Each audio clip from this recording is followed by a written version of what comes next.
நீங்கள் இதுவரைக்கும் நம்ம சேனலை சப்ஸ்கிரைப் பண்ணலன்னா கீழே இருக்க சப்ஸ்கிரைப் பட்டனை ப்ரெஸ் பண்ணிக்கோங்க. அப்படியே பக்கத்தில் இருக்க பெல் ஐக்கானையும் கிளிக் பண்ணிக்கோங்க. அப்போ தான் நம்மளோட வீடியோஸ் எல்லாமே உங்களுக்கு உடனே அப்டேட் ஆகும். வாங்க இன்றைக்கி வீடியோக்குள்ளே போகலாம். ஹலோ ஃப்ரெண்ட்ஸ், இன்றைக்கி நம்ம அரிசி மாவு வச்சு சிம்பிளான ஒரு ஸ்வீட் எப்படி செய்கிறது அப்படிங்கிறத பற்றி பார்க்க போகிறோம். என்னென்ன பொருள் வேணுங்கிறத பார்த்துடலாம். ஃபஸ்ட்டு இது அரிசி மாவு, அதாவது பச்சரிசி மாவுன்னு சொல்லுவாங்கள்ல, வீட்டில் எல்லார் வீட்லேயும் கிடைக்கும். இல்லை கடைகளில் கேட்டாலே 100 வெறும் 2 ரூபா 3 ரூபா அந்த ரேட்டுக்கே கொடுப்பாங்க. இது பச்சரிசியை நைஸாக அரைச்சி வச்ச மாவு. அடுத்து இது 1 டம்ளர் நான் எடுத்துருக்கிறேன். நான் அதிகம் செய்யலை, கம்மியாக தான் செய்கிறேன். 1 டம்ளர் எடுத்திருக்கேன். அதே டம்ளரில் ஒரு அரை டம்ளர் சர்க்கரை எடுத்துருக்கிறேன், ஸ்வீட்டுக்காக, இனிப்புக்காக. அடுத்து பார்த்திங்கன்னா அந்த டம்ளரில் 1 டம்ளர் பால் எடுத்திருக்கேன், சுத்தமான பசும்பால். அடுத்து கொஞ்சமாக தேங்காய் துருவல் எடுத்துருக்கிறேன். அதுக்கப்புறம் பார்த்திங்க அப்படின்னா டெக்கரேஷனுக்காக இது பரங்கிக்காய் விதை, சும்மா இது டெக்கரேஷனுக்காக ஆப்ஷனல் தான். இது பாதாம் பவுடரு, இதுவும் ஆப்ஷனல் தான். இது எதுக்காக அப்படின்னா நம்ம பால் ஊற்றுறதுனால அந்த பாலோட ஸ்மெல் வராமல் இருக்கணும்ல, அதுக்காக நான் பாதாம் பவுடர் சேர்க்குறேன். நீங்கள் பாதாம் பவுடருக்கு பதில் வேறு ஏலக்காய் பவுடர் அந்த மாதிரி இருந்துச்சுன்னா கூட நீங்கள் எதுவும் சேர்த்துக்கலாம். அடுத்து வழக்கமாக நம்ம சேர்க்குற உப்பு. இது எதுக்காகனா அந்த ஸ்வீட்னஸ் எடுத்து கொடுக்குறதா சும்மா ஒரு பிஞ்ச் அளவு உப்பு எடுத்துருக்கிறேன். இப்போ வாங்க எப்படி செய்கிறது அப்படின்னு பார்ப்போம். ஃபஸ்ட்டு அடுப்பை பற்ற வச்சுக்கோங்க.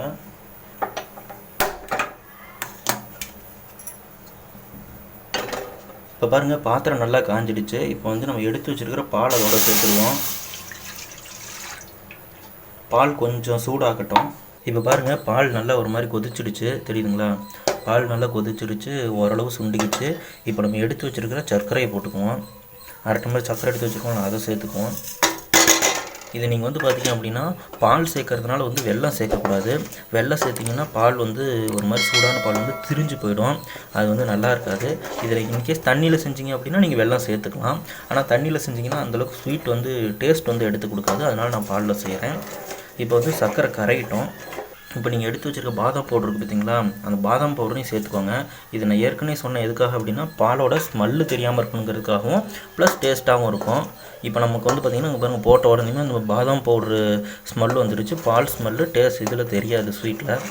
இப்போ பாருங்கள், பால் நல்லா இதாகிடுச்சு, சர்க்கரை நல்லா கரைஞ்சிடுச்சு. இப்போ நம்ம எடுத்து வச்சுருக்கிற பச்சரிசி மாவு இருக்குது பார்த்திங்களா, அதை கொட்டிக்குவோம். கொட்டி வச்சு அனலை பார்த்திங்க அப்படின்னா அடுப்பு லோ ஃப்ளேமில் வச்சுக்கோங்க. லோ ஃப்ளேமில் வச்சு கட்டியாகாமல் கிண்டிக்கிட்டே இருங்க. இப்போ பாருங்கள், லோ ஃப்ளேமில் வச்சு இந்த மாதிரி இருக்கணும். ஹை ஃப்ளேமில் வச்சிங்க அப்படின்னா அடிபிடிக்க ஆரம்பிச்சிடும். அதனால் லோ ஃப்ளேமில் வச்சு கட்டி ஆகாமல் அந்த மாதிரி கிண்டிக்கிட்டே இருங்க. இன்னும் கொஞ்சம் ட்ரை ஆகட்டும். நல்லா கையில் எடுத்து உருட்டை பிடிக்கணும், அந்தளவுக்கு இது ட்ரை ஆகணும். இப்போ பாருங்கள், இது கூட நம்ம எடுத்து வச்சுருக்க தேங்காயும் சேர்த்துருவோம். சேர்த்து நல்லா கிண்டிக்கோங்க. இப்போ பாருங்கள், எல்லாமே நல்லா மிக்ஸ் ஆகிடுச்சு, ஓரளவு ட்ரை ஆகிடுச்சு. இதை இப்போ என்ன பண்ணுவோம் அப்படின்னா ஒரு 10 நிமிஷம் ஆற விட்டுடுவோம். அதுக்கப்புறமேட்டுக்கு தான் நம்ம அடுத்தது செய்ய முடியும்.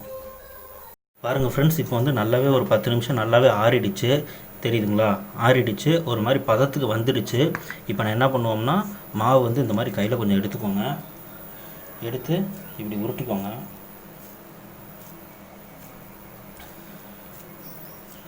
ஊற்றி தெரியுதுங்களா? இது மாதிரி சப்பாட்டையாக தட்டி கேண்டி கட்டர் இருந்துச்சு அப்படின்னாலும் யூஸ் பண்ணிக்கோங்க.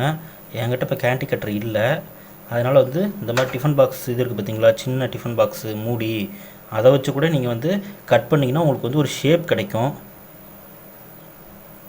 இந்த மாதிரி கட் பண்ணிவிட்டு சைடில் இருக்கிறதெல்லாம் இப்படி எடுத்து விட்டீங்க அப்படின்னா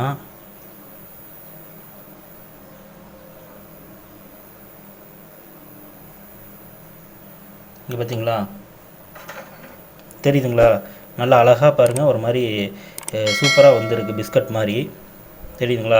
இப்போ இதை என்ன பண்ணலாம் அப்படின்னா எடுத்து ஒரு பிளேட்டில் வச்சுருங்க. ஓகேவா?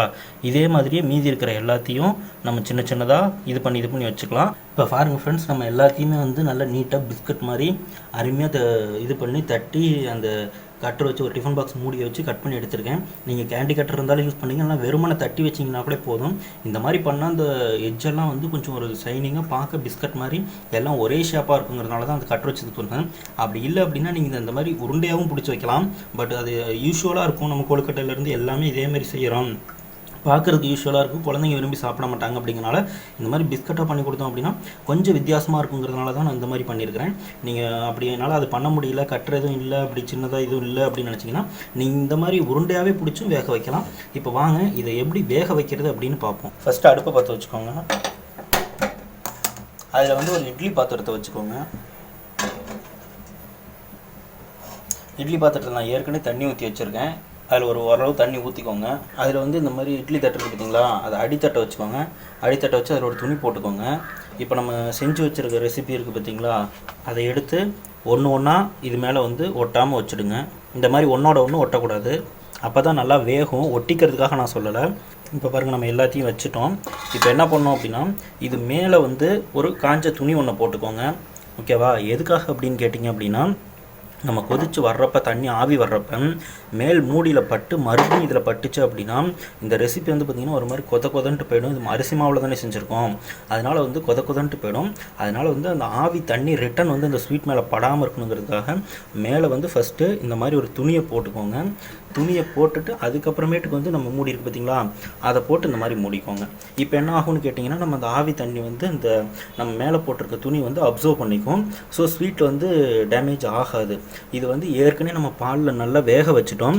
இப்போ வந்து சும்மா அந்த இப்போ என்ன ஷேப் இது பண்ணியிருக்கோமோ அந்த ஷேப் வரணுங்கிறதுக்காக மட்டும் சும்மா ஒரு 5 மினிட்ஸ் நம்ம வேக வச்சா போதும். ஒரு 5 மினிட்ஸ் வேகட்டும். வெந்ததுக்கப்புறம் எப்படி இருக்குன்னு எடுத்து பார்ப்போம். இப்போ பாருங்கள் ஃப்ரெண்ட்ஸ், ஒரு 5 நிமிஷம் நல்லா வெந்துடுச்சு. இப்போ அடுப்பை ஆஃப் பண்ணிக்குவோம். ஆஃப் பண்ணிவிட்டு ஓப்பன் பண்ணி பார்ப்போம். நல்லா ஆவி பாருங்கள், நல்லா ஃபுல்லாக வருது. இங்கே பாருங்கள், போட்ட துணி பார்த்திங்களா, சைடெலாம் ஈரமாக இருக்குது, தெரியுதுங்களா? ஏன்னா இப்போ இந்த தண்ணியெல்லாம் மறுபடியும் போயிட்டு அந்த ஸ்வீட்டில் பட்டுருந்துச்சு அப்படின்னா ஒரு மாதிரி கொதன்னு போயிருக்கும். இப்போ பாருங்கள், அருமையாக வெந்துடுச்சு. ஆவியிலே நீராவியிலே வெந்துடுச்சு. இப்போ எடுத்துடுவோம்.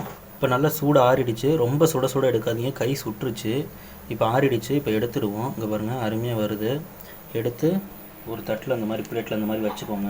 எல்லாத்தையுமே இந்த மாதிரி எடுத்து வச்சுக்கோங்க. பாருங்கள், இப்போ நான் எல்லாத்தையுமே வந்து பிளேட்டில் வந்து எடுத்து வச்சுக்கிட்டேன், தெரியுதுங்களா? இப்போ வந்து நம்ம துருக்கி வச்சுருக்க தேங்காய் இருக்குது பார்த்தீங்களா, அதை வந்து இது வந்து டெக்கரேஷனுக்காக தான், கம்பல்சரி கிடையாது. இந்த மாதிரி சின்னதாக இருக்கிற தேங்காய், துருக்கி வச்ச தேங்காவை இந்த மாதிரி தூவுனிங்கன்னா பார்க்க ஃப்ளேவர் நல்லாயிருக்கும். இப்போ நான் ஏற்கனவே சொன்ன மாதிரி எடுத்து வச்சுருக்கிற பரங்கிக்காய் விதை இருக்குது பார்த்திங்களா, இதுவும் டெக்கரேஷன் பர்பஸ் தான். இதையும் நீங்கள் என்ன பண்ணிக்கலாம் அப்படின்னா இது பண்ணிக்கலாம். இதுக்கு பதில் நீங்கள் முந்திரி, பிஸ்தா, அல்ல வெள்ளரி விதை, பாதாம் பருப்பு, இந்த மாதிரி நீங்கள் உங்கள்கிட்ட எது இருக்குதோ அதை வைக்கலாம். இதுவும் ஆப்ஷனல் தான், கம்பல்சரி கிடையாது. வச்சிங்க அப்படின்னா பார்க்கவும் நல்லாயிருக்கும், குழந்தைங்களும் விரும்பி சாப்பிடுவாங்க. பரங்கிக்காய் விதை உடம்புக்கும் ரொம்ப நல்லது தான், ஹெல்த்து தான். அதனால் அந்த மாதிரி இது பண்ணிக்கோங்க. இப்போ பாருங்கள், நம்மளுக்கு தேவையான ஒரு ஈஸியான அரிசி மாவு ரெசிபி ரெடி ஆகிடுச்சு. ஸ்வீட் ரெடி ஆகிடுச்சு. நீங்களே பார்த்துருப்பீங்க, இதுக்கு ரொம்ப அதிக பொருள் எதுவும் தேவையில்லை. நம்ம வீட்டில் இருக்கக்கூடிய பொருளை வச்சு ரொம்ப ஈஸியாக அதை செஞ்சு முடிச்சிட்டோம். டைமும் வந்து பார்த்திங்கன்னா ரொம்ப கம்மியாகவே இதாக இருக்கும். இது வந்து புழுங்கரிசி மாவு, பச்சரிசி மாவு, எதில் வேணாலும் செய்யலாம். நீங்களும் உங்கள் வீட்டில் ட்ரை பண்ணி பாருங்கள். இந்த வீடியோ உங்களுக்கு பிடிச்சிருந்துச்சுன்னா லைக் பண்ணுங்கள், ஷேர் பண்ணுங்கள், கமெண்ட் பண்ணுங்கள். மேலும் இது மாதிரி பல வீடியோக்களை பார்க்க மறக்காமல் நம்ம சேனலை சப்ஸ்கிரைப் பண்ணுங்கள். நன்றி.